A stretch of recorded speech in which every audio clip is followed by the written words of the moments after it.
मुख्यमंत्री हेमंत सोरेन दिल्ली में है और प्रदेश के मुखिया जब भी दिल्ली जाते हैं तो झारखंड की सियासत में हलचल होना लाजमी है। बिहार विधानसभा चुनाव के संदर्भ में झारखंड में महागठबंधन की समीक्षा, कांग्रेस और झामुमो के बीच मतभेद और आरजेडी के मुख्यमंत्री की नाराजगी के बीच झारखंड की सत्ता में अप्रत्याशित बदलाव के कयासों का बल मिल रहा है। मेरा नाम सैफ अनवर है और आप देखना शुरू कर चुके हैं झारखंड एक्सप्रेस न्यूज। और झारखंड की सियासत पर आज चर्चा परिचर्चा करने के लिए आपके बीच हाजिर हूं। जो मैंने कल ही पोस्ट करके बताया था कि झारखंड के एक एक चीज पर विश्लेषण लेकर आऊंगा कि क्या झारखंड में एक नया भूचाल आ सकता है।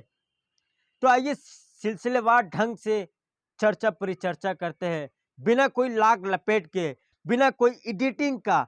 सीधे के सीधे इस वीडियो को देखिए और दोस्तों के पास शेयर कीजिए कि झारखंड में क्या हलचल चल रही है।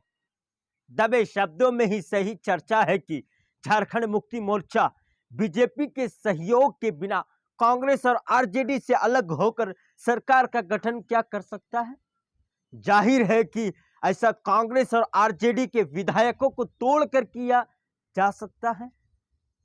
दरअसल विधानसभा चुनाव में बहुमत का आंकड़ा जो है वो 42 विधायकों का है और 42 और झामुमो के पास जो है वो 34 विधायक है। उन्हें 8 और विधायकों की जरूरत है, जिसकी पूर्ति कांग्रेस और आरजेडी के विधायकों को तोड़ने के बाद झामुमो में लाकर की जा सकती है। सवाल है कि हेमंत सोरेन अकेले बूते सरकार क्यों बनाना चाहेंगे।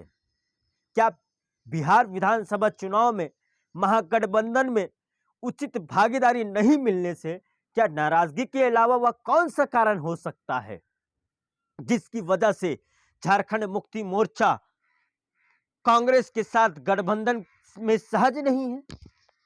यदि कांग्रेस में टूट होगी तो इसका मुख्य कारण भला क्या हो सकता है।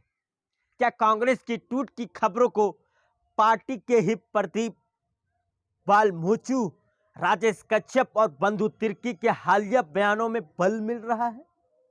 इन तमाम का जवाब, सवालों का जवाब आज के इस वीडियो स्टोरी में आपको सिलसिलेवार ढंग से देने का प्रयास करेंगे। लेकिन इससे पहले इस वीडियो के बगैर स्किप किए हुए इस वीडियो को अंत तक जाइए, अंत तक पहुंचिए, ताकि आपको कई सारे इनसाइडर्स मिल सके। इस वीडियो को अंतिम तक देखिएगा और इसीलिए भी देखिएगा ताकि झारखंड में होने जा रहे हैं संभावित राजनीतिक बदलाव को आप पहले से डिकोड कर पाए।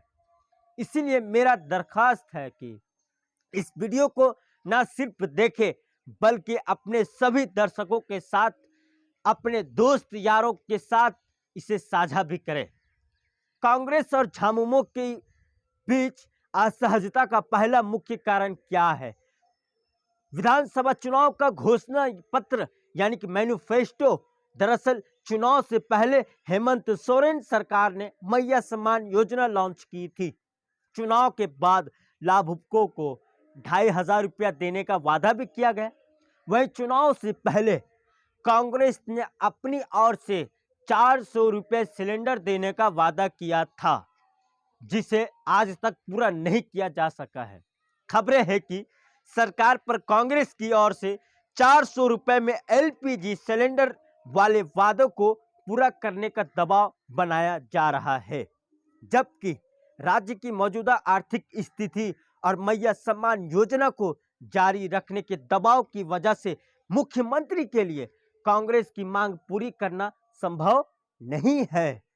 दूसरी ओर कांग्रेस के शीर्ष नेतृत्व ने कुछ महीने पहले ये निर्देश दिया था कि मैनिफेस्टो का अपने हिस्से का वादा पूरा करने के लिए सरकार पर सकारात्मक दबाव बनाए ताकि जनता के बीच पार्टी की छवि को नुकसान ना हो। मामला कुछ अहम का भी है, ईगो का भी है। ईगो ऐसा समझता है कि विधानसभा चुनाव में कांग्रेस को जो 16 सीटें मिली हैं इसकी मुख्य वजह क्या है? मुख्यमंत्री हेमंत सोरेन और कल्पना मुर्मू सोरेन है, जो राजनीतिक शख्सियत है। ऐसे में कांग्रेस का अपने वादों को पूरा करने का दबाव बनाना झामुमो को खूब अखड़ता है। बिहार विधानसभा चुनाव में महागठबंधन के तहत 2 सीटें भी नहीं मिल पाने के लिए झामुमो जितना दोषी आरजेडी को मानता है, उससे कम जिम्मेदार कांग्रेस को ही नहीं समझता है। दिल्ली के बाद अब बिहार में भी कांग्रेस की शर्मनाक शिकस्त के बाद क्षेत्रीय दलों में कांग्रेस का साथ छोड़ना शुरू कर दिया है। बिहार में तेजस्वी और राहुल की दोस्ती टूट की कगार पर है और झामुमो को भी लगता है कि कांग्रेस से यारी का फायदा कम है, नुकसान जरा ज्यादा है। गौरतलब है कि बिहार विधानसभा चुनाव में कांग्रेस को महज 4 सीटें मिली थी। ऐसे में अब झारखंड मुक्ति मोर्चा की संभव गठबंधन को आगे जारी रखने में मूड में है नहीं है और अकेले बूते सरकार बनाने की कवायद कर सकता है। कांग्रेस के साथ झामुमो को असहजता का एक और बड़ा कारण है। झामुमो के साथ राधा कृष्ण किशोर के इस कदम को जरूरत की तरह लिया गया, इससे भी खटास पड़ी। बिरसा कांग्रेस की गठबंधन की असफल कवायद भी कांग्रेस ने झामुमो की नाराजगी का बड़ा कारण है। कहते हैं कि मंत्री डॉक्टर रामेश्वर उरांव को इसी वजह से हेमंत सोरेन सरकार 2.0 में मंत्री पद नहीं दिया, जबकि वित्त मंत्री के रूप में वह सबसे योग्य थे। मुख्यमंत्री हेमंत सोरेन नहीं चाहते थे कि डॉक्टर रामेश्वर उरांव को मंत्री बनाया जाए। इसके अलावा अतीत है कि राष्ट्रपति चुनाव और राज्यसभा चुनाव में उम्मीदवार के पहले मामले में मसले में कांग्रेस और झामुमो के बीच विवाद की स्थिति रह चुकी है। विधानसभा चुनाव से पहले तत्कालीन कांग्रेस के प्रदेश प्रभारी गुलाम अहमद मीर, जो 2.5 साल का मुख्यमंत्री वाले बयान पर भी कांग्रेस और झामुमो के बीच रिश्ते तख्त हो गए। कई सियासी जानकारों का ऐसा मानना है कि वैसे भी कांग्रेस का वोटर अब क्षेत्रीय पार्टियों को शिफ्ट हो चुका है। मजबूत क्षेत्रीय पार्टी कांग्रेस को ज्यादा लंबे समय तक अपने कंधे पर ढोने के मूड में नहीं है। यह भी बड़ा कारण है कि झामुमो सरकार में अपना स्वतंत्र अस्तित्व चाहता है। मसला यह है कि यदि झामुमो अकेले बूते सरकार बनाना चाहे तो कांग्रेस से अलग होकर भी कांग्रेस की जरूरत होगी। कैसे, जरा इसे समझिए। दरअसल झामुमो को 8 और विधायक चाहिए जो कांग्रेस और आरजेडी से मिल सकते हैं। झारखंड में कांग्रेस के 16 और आरजेडी के कुल 4 विधायक हैं। ज्यादा संभावना कांग्रेस में टूटी हुई है। दरअसल कांग्रेस के कई विधायक में गहरा असंतोष व्यस्त है। मंत्रियों का कामकाज शीर्ष नेतृत्व से कम सम्मान और अधिकार और शक्ति से आसमान वितरण को लेकर भी है। विधायकों में गहरा असंतोष है। कार्यकारी अध्यक्ष बंधु तिर्की और मंत्री इरफान अंसारी की रिम्स 2 को लेकर जुबानी जंग जग जाहिर है।